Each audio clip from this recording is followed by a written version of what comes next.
Guys গ্রুপে যে আইডিটা দেখতাছো এই আইডিটা কিন্তু আগে আমার ছিল, আর এটাই ছিল আমার ফ্রি ফায়ারের সর্বপ্রথম আইডি।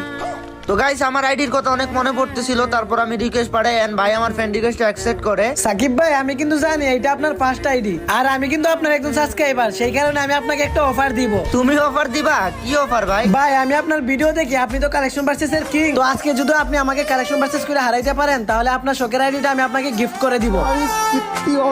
গাইস এই ভাইয়ের জন্য তো একটা সাবস্ক্রাইব বানতা হ্যাঁ, আর চলো আমরা চেষ্টা করে দেখি ভাইকে হারাইতে পারি কিনা। ভাই আমার বাড়ির সামনে দিয়া প্রতিদিন যাই জুতাওয়ালা, এই দেখেন আমার কাছে আছে বান্ডিল কুপাওয়ালা। এই দেখো ভাই, খুপাওয়ালা চুল তো আমার আইডিতেও আছে। নেন সাকিব ভাই, তাইলে এই বান্ডিলটা দেখান। বান্ডিলটা তো এক সময় অনেক রেয়ার ছিল, কিন্তু গেরি নাইডার ম্যাজিক কিউবে দিয়ে অনেক সস্তা বানাই দিছে। এই দেখো আমার কাছেও এটা আছে। নেন পারলে এবারে ইলিট পাসে বান্ডিলটা দেখান তো দেখি। দেখো ভাই এই ইনকিউবেটরও কিন্তু আমার আইডিতে আছে। ওরে বাপরে, আর কোনো বান্ডিল দেখাবো না আপনাকে। এই কালেকশন ভার্সেসে আপনি জিতে গেছেন, চাইলে আপনি আইডি নিতে পারেন। ভাই আমার জাস্ট কিছু বলার নাই ভাই, তুমি সত্যি